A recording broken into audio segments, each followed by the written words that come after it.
Hello everyone, welcome to Rising Star. My name is Ruth and today we're talking about the Chariot.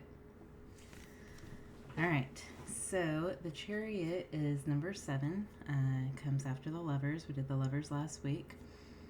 And this is Cancer energy. Cancer is ruled by the moon. So the man on the Chariot, he's a prince, but he is an aspect of the Fool. So we have the Fool, we have the Prince on the Chariot, and then we have the Emperor. So it's kind of like a trinity, like a page, a knight, and a king, or like the maiden, the mother, and the crone. 3 aspects of the same individual. We could even go further to say that there's 4 aspects when we get to the Hermit. That would be the even older and wiser version of the Emperor. Car alarm, what a surprise. Always a car alarm around here.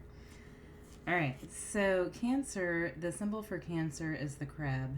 And a crab has a hard exterior and a soft interior.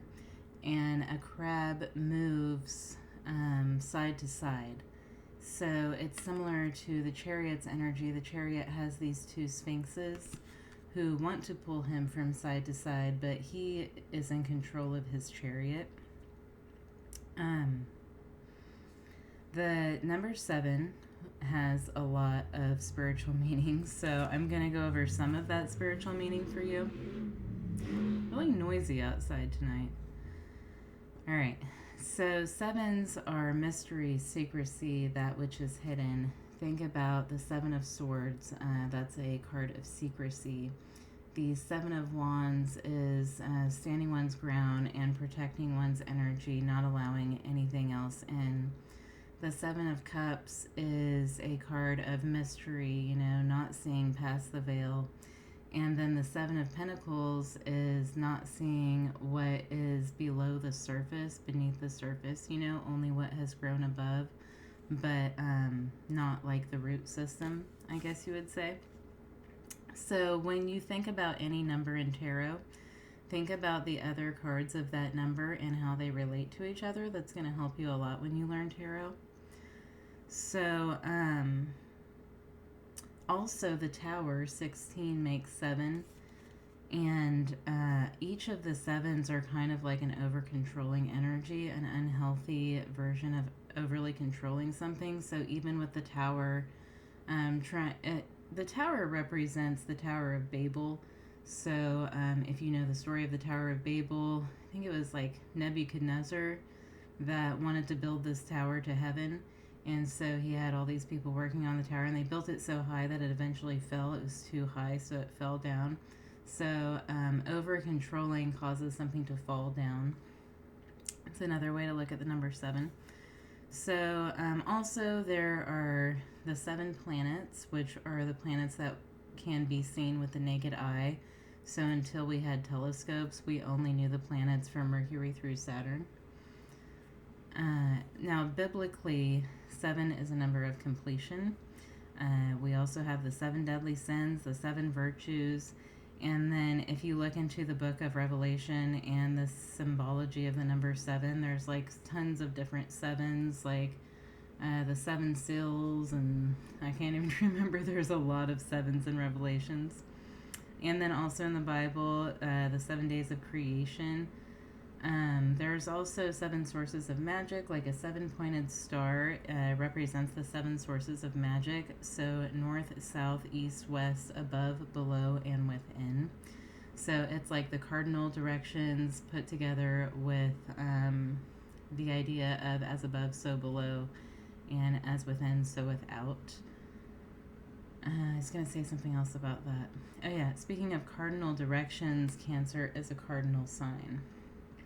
The cardinal signs are Aries, Libra, Cancer, Capricorn. So they are the they're the beginners of things. Man, really feeling that Mercury retrograde pre-shadow, y'all. Alright, so on his suit of armor, he's got 2 moons on his shoulder representing Cancer. And then he has this square on his breastplate which represents solidarity, orientation, direction. And then on his belt here, he has some astrological symbols. And if you can see how his belt is tilted, that represents the elliptical plane of the Earth traveling around the sun. It's the orbit that the Earth takes around the sun. It's not just in a circle, it's kind of like in a slanted circle, if that makes sense. If you have ever read an astrology book, you'll have an idea of what I'm talking about. Or if you just know things about science. Alright, so on his belt he has 8 plates. If you can see the 8 plates there. So there's these magical symbols on there. They're actually Chinese bagua, which I didn't even know what that was until I really started digging into the Chariot card. So these are symbols that illustrate mutually opposing forces, which is what the Chariot is all about, which is really interesting. So it's like the yin yang, feminine, masculine, light, dark, positive, negative. So the dualities of things, opposing forces. Sorry, guys. So anyhow, these bagua symbols are also used for magical talismans. And then this little symbol right here, I actually thought it was a dreidel until it was. There's so much information about the Chariot, actually. Nothing that I looked at had all of it, that's for sure. So I always thought that this was a dreidel that one spun to choose a direction or something, you know. But it's actually, where is it? It's called the lingam and yoni, and it's Hindu, and it represents masculine and feminine. If you look at it, you'll probably get an idea of how that represents masculine and feminine. I'm going to try to give you a good viewpoint there. So masculine, feminine, positive, negative. Again, we have polarities here with the lingam and yoni. And then we have the angel wings here right above that, representing inspiration and like an idea or a thought or a dream taking flight. Oh, that just made me think of this movie we used to watch on the Disney Channel. I don't know why it's making me think of this movie. I can't think of what it's called right now. Like Thor was in it. If you know, from like the 90s, it was always on. If you know, put it in the comments. Sorry, I digress. Alright, and then on his head, it's really hard to see on here, but he has a laurel wreath, and a laurel wreath represents victory in tarot.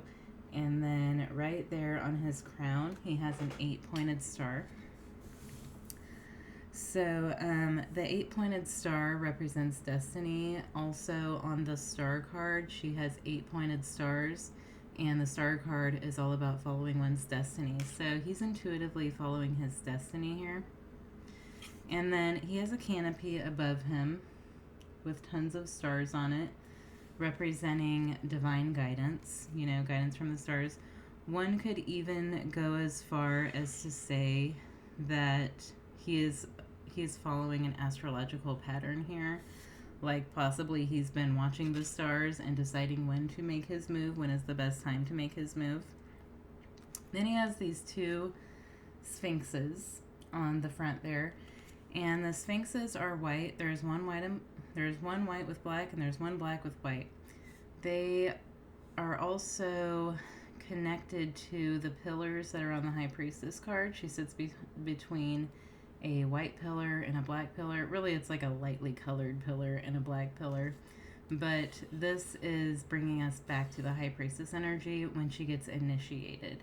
So again, the High Priestess is Cancerian energy ruled by the moon. Now the sphinxes are trying to pull the Chariot in 2 different directions, right? These are polar opposites. They each want to go in a different direction. But the prince on the Chariot, he is in control of the direction that he's taking. He's really, we could say that he's in control. Really, he's allowing the divine to guide him, and he is following divine guidance. but he has this wand or scepter in his hand. He's co-creating with spirit. He's using the magic within himself as well as divine guidance. He's very connected with the divine and divine guidance at this point, and he's following this divine guidance. So he has a castle behind him that he's leaving behind, and then he has a moat. If you can see the moat between him and the castle. And to me, that represents the protection and security that he's leaving behind. So this castle is, if he's a prince, that's where he spent his entire life. He was born there, he grew up there, this is what he knows. But he's choosing something different for himself now. So he's leaving everything that he's known and security behind him in order to follow divine guidance. So when we are called by the divine, it will be uncomfortable. It will not be easy. We're going to have to break out of our comfort zone in order to follow divine guidance. You know, you have to do something different. You have to make a change. So he's following his divine guidance.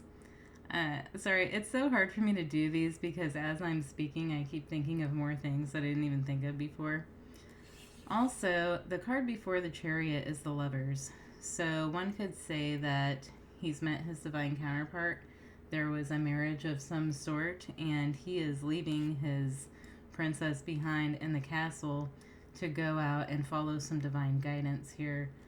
I think it's an important lesson in the tarot that we come together with people for a reason, but we also do things independently for a reason. All right, what have I missed?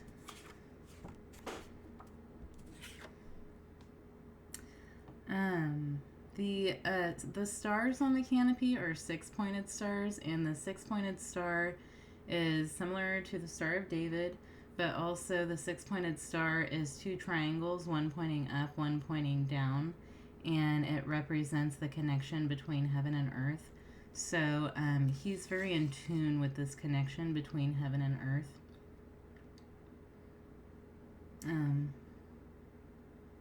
Oh, I just heard a scripture. Just a minute. Let your will be done on earth as it is done in heaven. I think that's the scripture.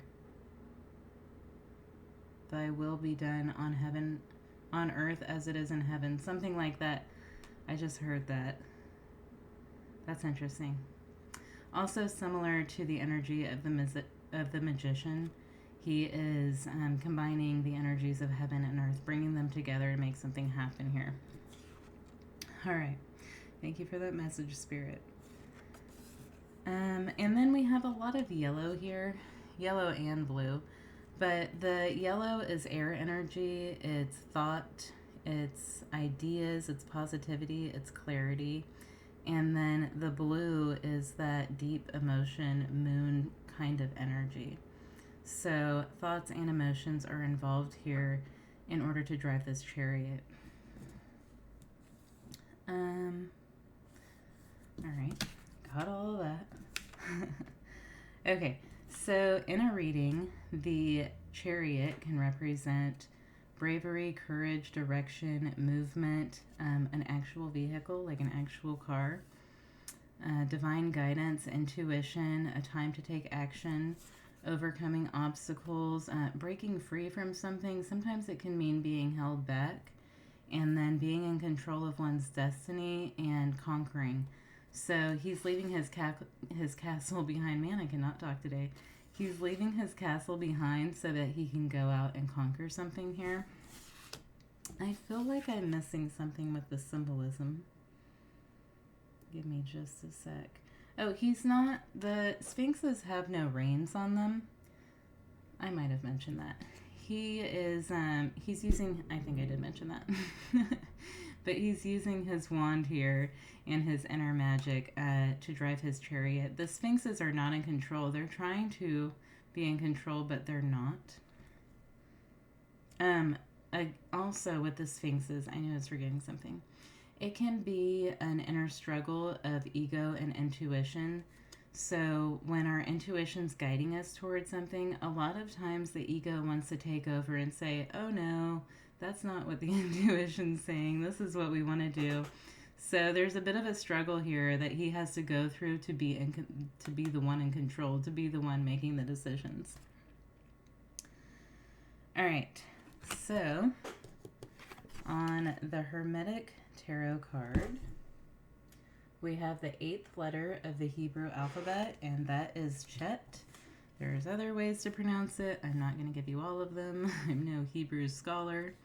So Chet is a fusion of Vav and Zion.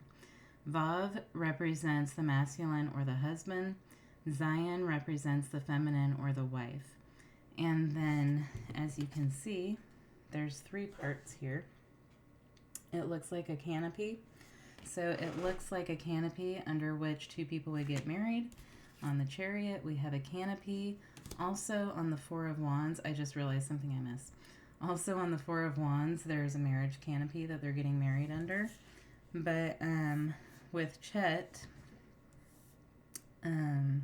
there's the Vav, the husband, the Zion, the wife, and then the bridge that links them is God.